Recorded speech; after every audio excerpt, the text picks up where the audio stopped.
Back again with another YouTube video. It's your boy Riot G, and today we're gonna react to 10 WWE superstars just got released. I'm gonna break down all the wrestlers that got released and talk about the contributions they made to the company, like the accolades and their gimmick and stuff like that. But let's get right into this video. 10 WWE superstars just got released. Get 150. We got advertisement and stuff. That day again, people, when WWE decides to release a bunch of talent, and it never feels good. I still can't recover over WWE releasing Dolph Ziggler. Unfortunately though, that's part of the business, but I feel like some of these talent never really got the chance to get over. Sometimes though, it works out for the better. Maybe it didn't get that much TV time in WWE, but in other companies, you can actually get that exposure and grow your popularity. Take Drew McIntyre's case, for example. In fact, to release WWE star Persia was told by the WWE to do the Drew McIntyre, which either means getting over somewhere and returning to WWE, or calling yourself Big D, which... No, because like when he went to TNA, he did really well. He won the TNA championship. Obviously stands for Big D. So maybe it's not that WWE doesn't expect them back at some point. I'll be talking about every single released wrestler, Elimination Chamber news, WWE music, and the newest member of... I'm finna stream Elimination Chamber also. Wyatt 6. Welcome back to greatness of wrestling. Ew, how are you guys doing today? So, I just woke up, watched SmackDown, and saw some bad news. You know, WWE stars are getting released. Maybe it's not even the final draft of WWE releases. Why don't we talk about them? First one being Sonya Deville, who just had a run in a women's faction called the Pure Fusion Collective. I, by the way, had to Google that. I always forget. Keep in mind, I'm not happy anybody got released. I'm just saying this was... I mean, she was in a company for a while, but they didn't really do much for her. This is the worst part of Monday Night Raw. I didn't like the faction. I don't think they ever got over even slightly. Is it their fault? Probably not. It always has a lot to do with the WWE's writing. I just never took them seriously. And it's crazy because I thought Sonya Deville as a single star always had some potential. Not gonna lie though, I do see her being a pretty big deal in TNA though. I do remember quite enjoying her tag team with Mandy Rose, who by the way turns out to be a bit of an idiot. She ranted about Tiffany Stratton. She stole my catchphrase. I saw the clip and this bitch even used the same kind of tone. She said, "Put some respect on my name." That's the catchphrase, by the way. They got some backstage like beef or something, like Mandy Rose and wait, Sonya Deville and who? Tiffany Stratton. Nobody ever in existence other than Mandy Rose actually said that. Never. Ever. What an idiot, man. I'm gonna tell you like it is. What a idiot. What is it, Mandy? Mark's paying to see your boobies isn't enough money anymore. Davenport got released too. This is the one that I don't necessarily understand because she was never given that big of a chance. She basically appeared in 3 episodes of... Yeah, I don't really know who that is. Like, I don't really catch SmackDown or Raw. I try to, but... I don't think I know. SmackDown and WWE said, yeah, that's kinda enough. Which is weird, she does have a pretty unique look in my opinion, a very different vibe, so I don't understand that decision. Like, okay, send her to NXT if you feel like she still needs to establish her character.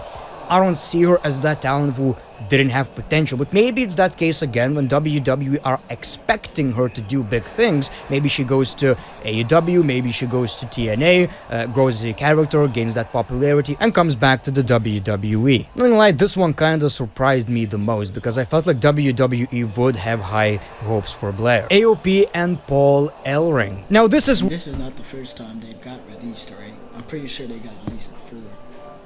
Weird because in a way they are a very unique tag team. I quite enjoyed their matches, but this is gonna be a bit of a hot take. I do see Karrion Kross actually growing as a character more without the tag team, without AOP. This faction was growing on me, but mostly because of Karrion Kross, and in a weird way having 2 managers, both Paul and his significant other, didn't really work for me. I never understood that. I feel like Scarlett is the one that get the most out of Karrion Kross, and when they decided to add a bunch of new members, it did feel kinda unnecessary. Now again, people, let me repeat myself. Am I happy they got released? Do I feel... They said with AOP being released and stuff like that, they're gonna have they're gonna focus on Karrion Kross more, so We'll see what they do. Feel like they should have been released? Absolutely not. But I do feel like they didn't really add much to Karrion Kross and Scarlett. And Cedric Alexander, the last remaining member of the Hurt Business. Again, one of these talent that WWE just had nothing to do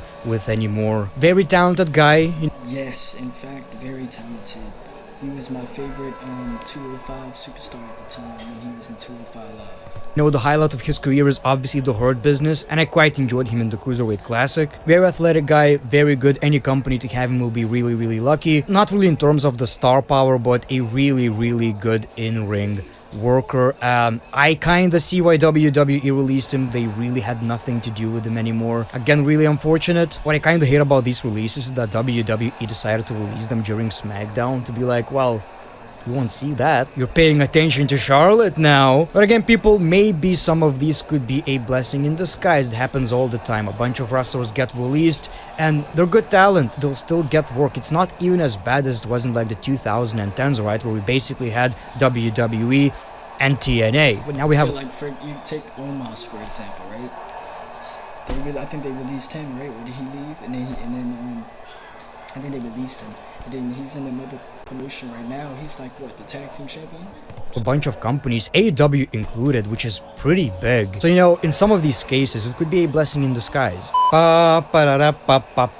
Great one from the future right here. Couldn't even finish the video. They released a bunch of more talent. These crazy bastards. Isla Dawn was released by the WWE without her partner so far, so we'll see how that goes. This one also surprises me, as if WWE's women's tag team division is doing so well, you can actually release talent. Weren't they actually kinda over? Well, the IWC really liked them, and she is pretty charismatic. The Good Brothers got released. That one did.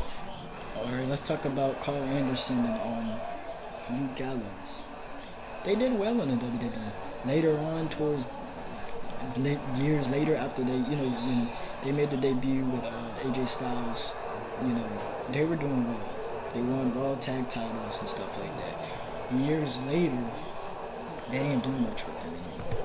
Did surprise me. As you guys know, I actually do prefer AJ Styles without the Good Brothers, but they're a very solid tag team. They were in NXT. It's one of these tag teams though that will not struggle to find job in the professional wrestling business. And Giovanni Vinci, who got kicked out of the Imperium and had like a 2-week singles run. Yeah, I hate to say it, kinda saw it coming. You know when? When he stopped appearing on television for like a couple of months now at least. His singles run was basically a couple of losses in under a minute, as I remember correctly. You know what sucks about this, people, is that I don't think it's over, because some of these like happened 5 minutes ago. I just saw Finn Balor trending on Twitter and I was like, no way, he's not fired, people. I really thought they gave him a shitty ass theme song and were like, well, he's not over anymore. Let's talk about Elimination Yeah, they would have released Finn Balor. Chamber, people. So, according to Wrestling Observer newsletter, WWE's been planning since October for John Cena to win Elimination Chamber match. The whole idea being John Cena is chasing that 17th world title at WrestleMania. Yeah, I heard about that. Pretty much, he's supposed to be facing Cody. So, we'll see. 41. So, John Cena was never meant to win the Royal Rumble match, people. I told you, even in my prediction video, I didn't see John Cena winning because he's that type of guy who struggles a lot in the WWE. Again, struggles. You know, he likes to struggle. I don't know if I spoiled that match for you, but I guess you kinda had an idea he's winning the Elimination Chamber match. I don't think anybody will be angry about that. Obviously, you wanted John Cena to win. You got a little angry when Jey Uso took that spot, but Elimination Chamber, you'll... I mean, I don't really mind it. I didn't really want John Cena to really win the Royal Rumble anyway, so Jey Uso winning is not really a problem. It's really surprising, man. Be shaking your Coco Jumbos, and I'll be right here with you. I quite enjoyed this John Cena promo in the press conference, actually. He was very serious, which is very unlikely for John Cena. Here's the thing, I love John Cena, we all do. I kinda disliked his latest WWE runs because he was really goofy with his facial expressions and always pandering to the crowd too much and never taking it seriously. He was acting like a nostalgia act, which is partly true, but I really want that good old John Cena who's serious about his rivalries, who struggles, who's in tears because he didn't get what he wanted, and he's gonna work his way back up for the C Nation. You know, I miss that John Cena. But this promo was really, really good. He basically said, you know, I talked about how I maybe don't deserve the championship match, but this is what's best for business, and I'm gonna get that championship. Almost as... Who do you guys think will take the title off John before he retires? I had brought that up another video. If it's not a matter of if, but of when. Speaking of Elimination Chamber, you might be wondering, why Roman not here? Where Roman? Roman not here. The Observer says WWE doesn't want Roman Reigns to take a pinfall loss inside the Elimination Chamber match, so they are using a worked injury to keep him out of it. Now people, both of these rumors are according to Wrestling Observer newsletter, so take it with a grain of salt, and we all know WWE, especially lately, are really good at working the dirt sheets.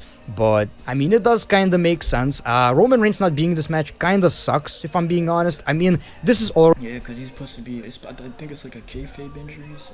a star-packed match. Drew McIntyre, John Cena, CM Punk. This is great. Adding Roman Reigns would have been pretty cool. Not gonna lie. Would have been pretty cool. But again, I understand WWE's idea of not putting him in the match. When you look at this match, it's pretty obvious. Who's Cody facing at WrestleMania? Out of all these guys, I do see John Cena being the guy. Still, can't wait for the premium live event. I love the fact that Elimination Chamber lately especially feels like such a big pay-per-view. I love that. We all hate WWE music, and several wrestlers in WWE, according to Fightful Select, are frustrated with Def Rebel music as well. They're Bring back Jim Johnston. Isn't that how you pronounce his name?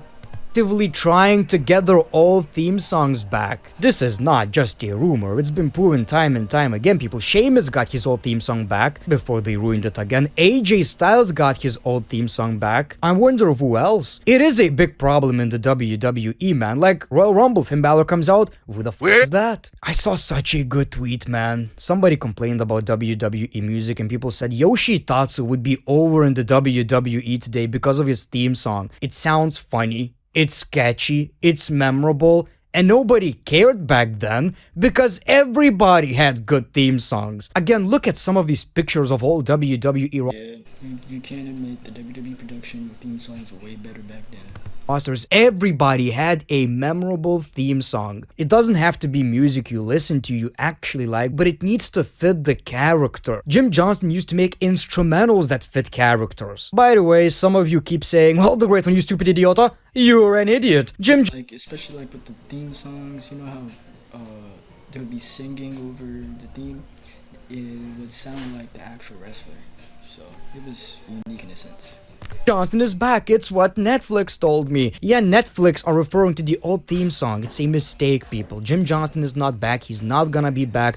Give us CFO, $sign. Yes, I don't know. cool. You know, something needs to change. Def Rebel did make some good music, like Roman's theme song, which is, by the way, a ripoff of Succession, a TV series. But music is such a big deal in the WWE. People who are not that over could get over because their theme song is that good. You know, it's such a huge deal. The presentation matters so much. People, I would go as far as saying presentation of a wrestler and promo work actually means more than wrestling skills. People, we might be getting a new member of Wyatt 6. During SmackDown, we got a tweet saying, she. Who is she? Who? Yeah, it's Alexa Bliss. Yeah, it's gotta be Alexa Bliss. Which makes a lot of sense. She's already dressed like she's a member of the Wyatt 6. Obviously, Bray Wyatt was such a huge part of her career, her life, so I wouldn't even doubt that she wants to be in the Wyatt 6, and she would add a lot of character. You know, I, admittedly at one point, really disliked Alexa Bliss. I feel like a case of overexposure because they really relied on Alexa Bliss, and again, it got I liked her order gimmick way more, so, but we'll see. repetitive, but she's really good at this, and I feel like she could be almost like the voice of the faction, right? She's a good talker. She could be a semi-leader with Bo Dallas. But anyway, people, that's all. Alright, that was 10 WWE Superstars just got released. You guys tell me what you guys want to see next in the comments down below. I got more videos coming. Stay tuned, and yeah, Uriah out.